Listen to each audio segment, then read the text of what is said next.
kerajaan perpaduan, parti-parti yang bergabung di bawah kerajaan perpaduan telah pun menandatangani memorandum ataupun perjanjian persefahaman untuk memberikan sokongan padu kepada Datuk Seri Anwar Ibrahim sebagai Perdana Menteri Malaysia.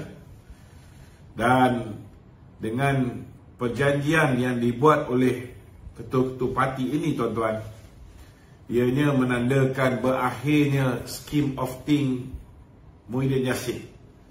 Tidak ada lagi ahli-ahli parlimen yang boleh dibeli oleh Tan Sri Muhyiddin Yassin seperti mana yang beliau lakukan ketika dahulu untuk beliau diangkat menjadi Perdana Menteri.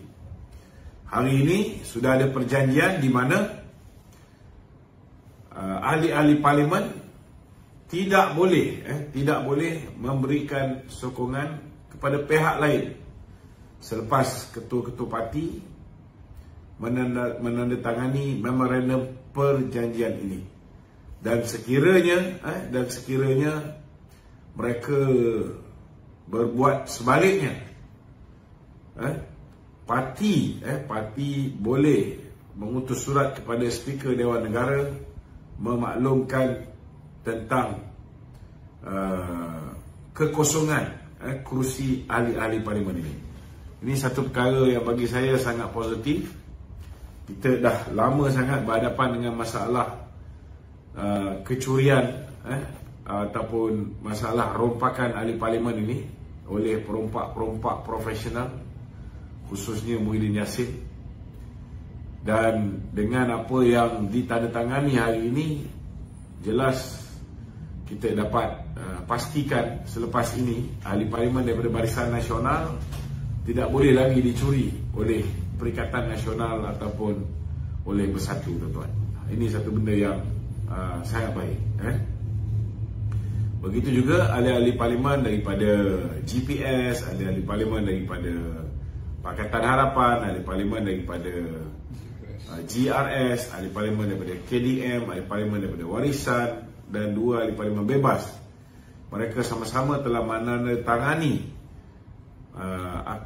perjanjian persefahaman ini. Maknanya sudah tidak ada lagi apa yang dipanggil sebagai lelongan ahli parlimen ataupun jual beli ahli parlimen seperti mana yang rancak dilakukan selepas ini. Kalau sebelum ini ahli parlimen walaupun dia menang atas tiket Barisan Nasional, mereka boleh berubah menjadi ahli parlimen Bersatu. Walaupun mereka menang atas tiket PKR, mereka boleh berubah menjadi ahli parlimen Bersatu. Selepas ini, saudara, tidak ada lagi. Jadi orang-orang yang nak buat kerja-kerja menyokong parti lain, walaupun mereka menang atas tiket Barisan Nasional ataupun atas tiket parti masing-masing, mereka tidak boleh menukar parti ataupun memberi sokongan kepada pemimpin parti lain, tuan-tuan. Mereka kena ikut keputusan parti.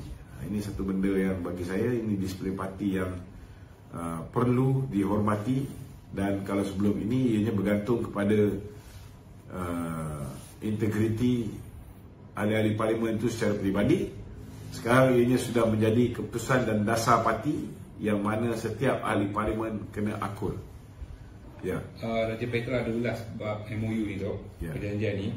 Dan salah satunya dia kata sebab apa perjanjian ni dibuat, sebab Anwar tak ada majoriti untuk berhadapan 19 hari bulan itu. Dia macam ginilah tuan-tuan.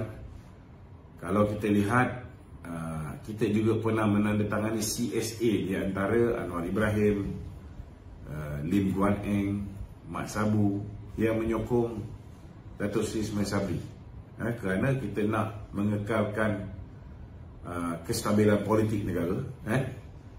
Dan saya rasa tak salah untuk Datuk Seri Anwar Ibrahim buat benda yang sama untuk memastikan kestabilan politik ini. Sebab kita tahu bahawa perjumpaan-perjumpaan di Indonesia, di Bogor, perjumpaan di sebuah kapal di atas Yesh di perairan Tioman, rancak berlaku untuk memastikan bahawa kerajaan ini tidak stabil.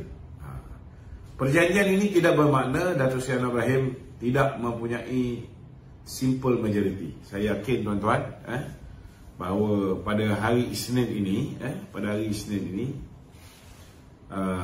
bila berada di dalam dewan, kalaupun dibenarkan untuk mereka ini mengundi mengikut keputusan masing-masing, kita kalau ada pun defect daripada BN mungkin 10, defect daripada GPS mungkin 10, defect daripada GRS mungkin 6. Kalaupun berlaku sesaudara, kita masih ada lagi simple majority.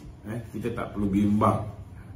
Cuma sesaudara, kalau misalnya tiba-tiba tidak tally, jumlah yang kita ada 148, tiba-tiba yang mengundi tak sampai 148, ianya akan menimbulkan kecurigaan, ianya akan menimbulkan syakwasangka, orang ni mungkin tak menyokong, orang sana mungkin tak menyokong, dan macam-macam andaian yang boleh dibuat. Jadi bagi saya, perjanjian ini hanyalah satu perjanjian untuk memastikan semua pihak memberikan komitmen dalam mewujudkan kerajaan yang stabil. Tidak ada lagi rompakan-rompakan yang bakal berlaku. Tidak ada lagi pihak yang boleh mencuri ahli-ahli parlimen kita. Kita tahu bahawa ahli parlimen kita sebenarnya mereka ni mempunyai immunity di dalam parlimen. Mereka boleh sokong apa saja. Tetapi kita pernah juga di zaman Datuk Seri Ismail Sabri menandatangani CSA di antara pembangkang dan juga kerajaan, yang mana pembangkang bersetuju untuk memberikan sokongan dalam setiap usul